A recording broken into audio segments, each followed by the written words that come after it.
Summer Anime 2025 in a nutshell? Anime. Bro, Gigguk's anime goes live in less than a month on YouTube. I wonder if we're allowed to live react to it on stream. Do you know if that's allowed? What the hell, man? Of course, during one of the most busy periods of my life, you dropped one of the most stacked Yes, he seasons in said years. so. Oh shit, chat. Should we watch party that? I'm so down to watch party it. It's like 20-ish minutes, right? I mean, just look at all these shows. Normally, I try to blast through the sequels as quickly as possible, but it's kind of hard this time because, like, half of this chart is high-profile sequels. Obviously, we've got the continuations of shows that didn't finish long ago. Dandadan, Kaiji number 8, Sakamoto Days, Dr. Stone. Dress Up Darling is back with the best girl in anime. That sentence was made with absolute zero bias. I don't know how they did it, but it looks like Cloverworks have upped the quality on it in the general animation of the season, and considering I don't really know how seasons work in anime. Love they put into certain I never watched scenes my in season seasons. 1, this could be shaping up to become the Sistine Chapel of Gooning, along with the Sistine Chapel of Vibes.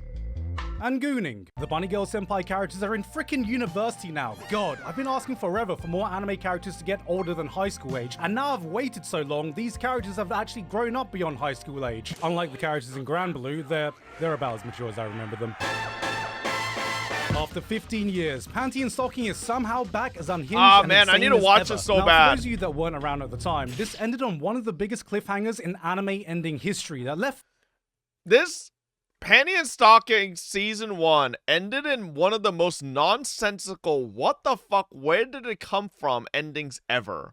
Stocking just, like, literally came out of nowhere and switched sides and chopped Panty into 5 billion pieces. Fans as confused as they were shocked. 15 years we wondered, what the hell was that plot twist? Where the hell did that come from? I was lucky Are those to the attend pieces premiere of Panty that they had to pick back up to put them back together? Yuri himself said, yeah, I didn't really put much thought into the... It was all resolved in one episode. Really?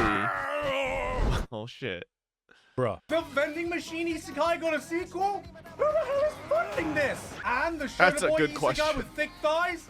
Who the hell is funding this? Actually, don't answer that question. Then, we got the sequel films to two of the most popular anime IPs of modern time. Demon Slayer and Chainsaw Oh my Man. god. Some of the most highly anticipated, high-profile films right next to, what is this? Ban, the boundary of adulthood? Oh great, another Isekai. Whose bright idea was it to add yet another Isekai to the world of anime? I'm pretty sure that's not even a real name. Yes, if you haven't heard, I'm making an anime short film. It's a real anime. See, it's on my anime list. That means it's... It's always so crazy to me that Garnt's last name is Man Eat a Pho. Obviously, it's not. Sure that's you not don't even a real pronounce name. it that way. Yes, but... if you haven't heard, I'm making an anime short film. It's a real anime. See, it's on my anime list. That means it's anime, guys. For anyone in Japan, I'm premiering it on the 24th of August at the Ikebukuro Grand Cinema Sunshine. Last few tickets are available at the link on screen or in the description, but I am also putting it out for free on YouTube next month on this channel, so keep an eye out for that when the date is finalized. Speaking from the heart for a bit though, this project has been a dream come true, and the animation looks so good. Something that even just a few of you can appreciate. This is a passion project completely funded by me, made with the help of so many talented people that I've met in my journey on YouTube. It might not be the most high profile or big budget anime this summer, but I can proudly say that at least it'll be the only Isekai this season that will be showing off the fantastic work of my close mate, Kevin Penn. Oh god damn it, Rising of the Shield Hero! Damn, that has to be the longest fucking intro I've seen in a fucking... in a nutshell video.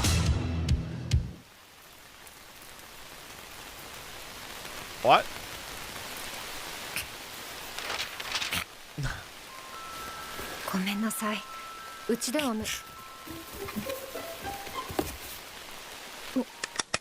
This is what we need to start the season off with. If you're like me and you're still suffering PTSD from the existence of Inukai's dog, this is the eye bleach that the therapist ordered. No more gooning, no more thirsting over small animals, just a warm, cozy show about a woman and her adopted...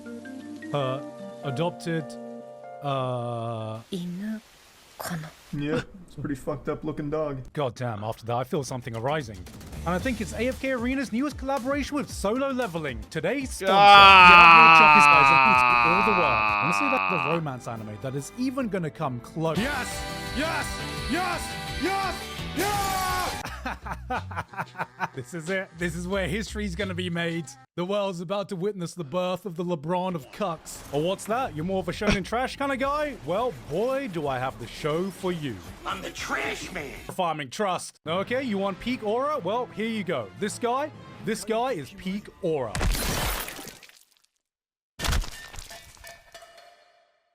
I meant like Aura from Freeran. Cleaver Tez. Now, this was a show that got on my radar because it's a fantasy anime with a name that isn't a full-blown paragraph. This series tells you from the get-go that it is absolutely pulling no punches. This is a gritty, dark fantasy through and through that doesn't just skip over its world building because it doesn't assume you've seen a million copy-paste fantasy anime before, with production values that aren't to be scoffed at. Out of all the fantasy anime, this one surprised me the most, so I'm putting it down as the dark horse this season. What else we got in the world of Isekai and fantasy? I got reincarnated as a waterbender. Let's see what we can do.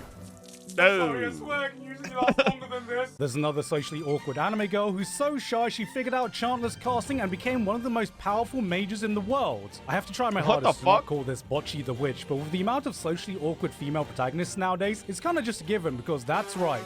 All roads lead to her, baby. We got another guy kicked out of his party, so what does any man do when that happens in a fantasy world? That's right. Buy a slave and open up a restaurant. What is this? Delicious out of dungeon? Child labor in another world? Fucking rising of the meal hero? Oh, looks like there's another Josei romance in a fantasy world. I mean, it looks alright. I'm just not sure I'm the target demographic. What? I'm immediately interested. There's another kingdom building isekai. I know I've made jokes about some anime feeling like a Civ isekai, but it looks like we've just cut the bullshit now because the main character literally gets transported into a game of civilization. Oh, hey, this isn't an isekai. This wasn't an isekai. If Gachi Akuta wasn't enough to get your shonen fix, we got Token Anki. And, well, if the former felt like what Soul Eater was for modern shonen, this shit feels like Blue Exorcist coded all the way, except we've got a power system around bloodbending. Now, we've seen America's take on bloodbending plenty of times before, so I wonder how the Japanese are going to do it. Hold on a second, this doesn't seem right. Lord of Mysteries.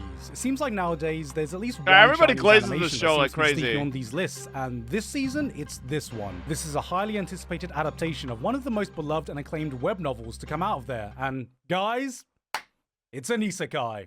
But we're not isekaiing ourselves to the typical fantasy world. China has decided to isekai us to England? You fucking what? The production is up there as some of the best you can find this summer, and that's saying a lot with some of the other shows coming out. My only concern is that as someone coming into this completely blind, they seem to be blasting through this. This is a high concept, dense story with what feels like a bloody rich world, and the beginning throws you right at the deep end and expects you to keep up. It felt a little bit overwhelming. Hopefully things get a bit easier to follow the further this gets long, but this is one I'm definitely going to be keeping an eye on. Oh hey, another anime about some girls making friends. A few moments later. Gay girls, innit? This season, we got another show that asks, can a girl-girl friendship survive? Probably not. Awkward and lonely pink-haired girl goes to a new school and tries to reinvent herself in an attempt to make new friends, and in the process unintentionally gets herself a harem of hot girls thirsting over her, even though all she wanted to do was just make some... Wait a minute. This is just bocce if she locked in. Quick shout out to friend of Trash Taste, Sally Amaki, who landed her first lead role playing a British girl in Japan. Fun fact, she actually hit up Connor to give her a bit of coaching on how to do a British accent for this role. Let's see what Connor's been teaching her. An arcade? Are you going to escort me then? Just a bit of banter. Hey, wait, that's corporate a wants you decent to make one of those accent, TikTok actually. dance routines for the opening. We need this to go viral. But, sir, I have no experience choreographing TikTok dance. Just shut up and do it anyway. Maybe make them do something with their hands or something.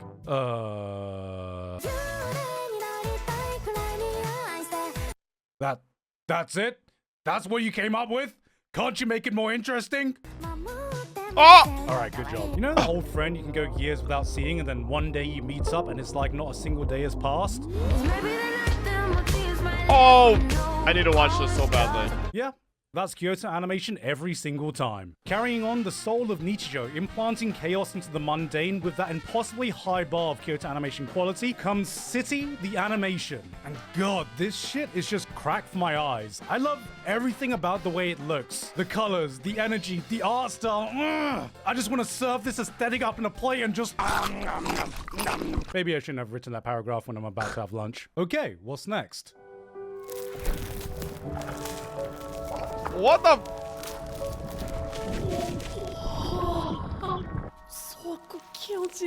Stephen King, a decorated master of horror, once said, "There are 3 types of terror. The gross out, the sight of a severed head tumbling down a flight of stairs. The horror, the unnatural, spiders the size of bears, the dead waking up and walking around. And the last and worst one, terror, when you come home and notice everything you own has been taken away and replaced by an exact substitute." お前やっぱ惹かれちゃうやろ。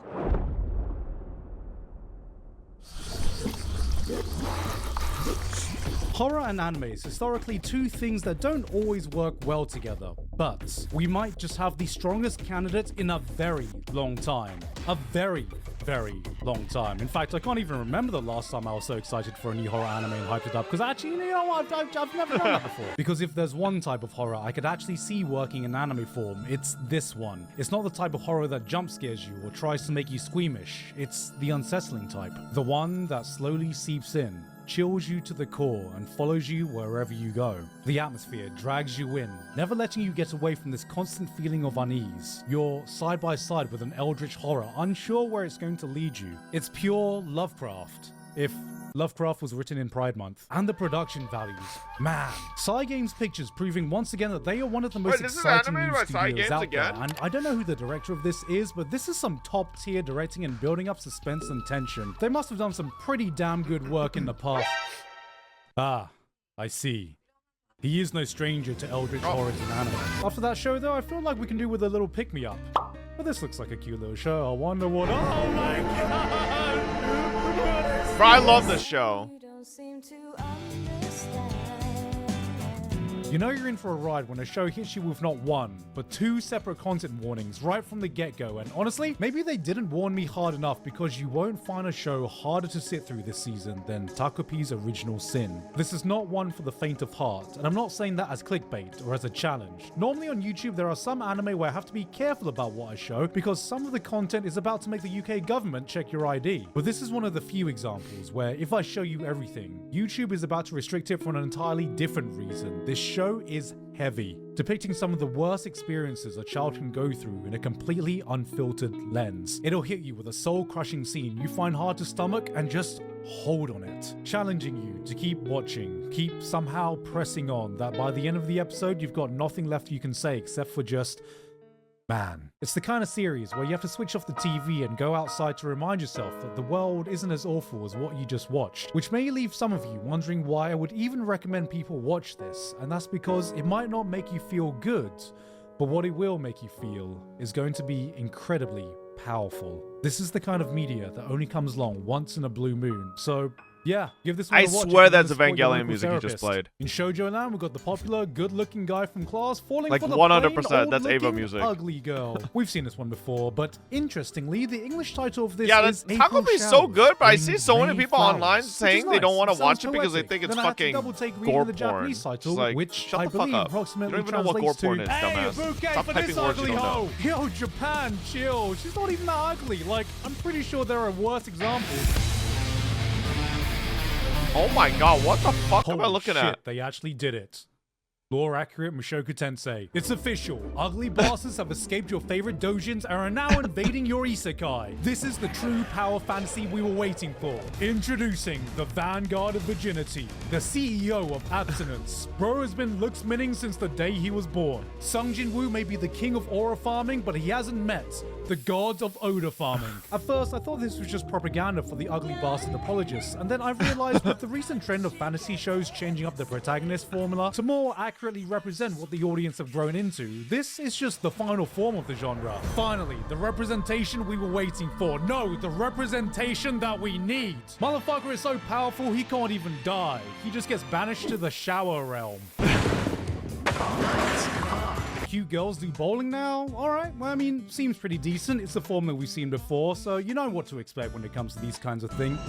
Wait, what the fuck? What the fuck? What is this?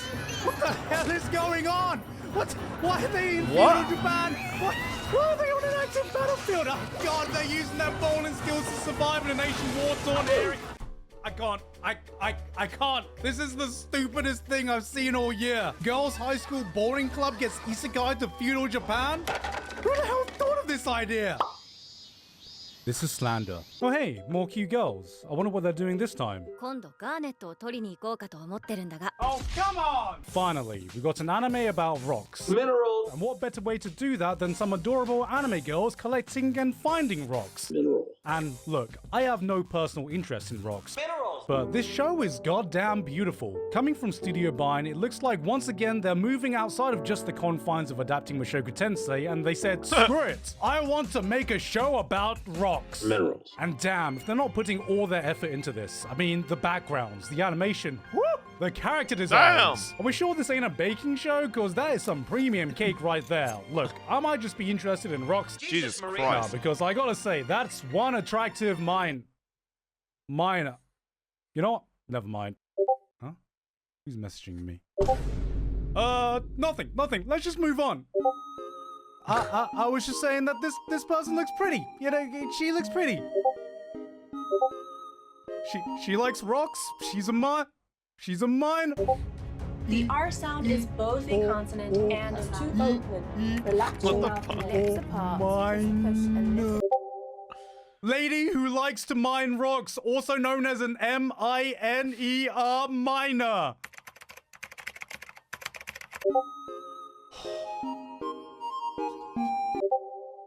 Oh god, that's not what I meant! A minor.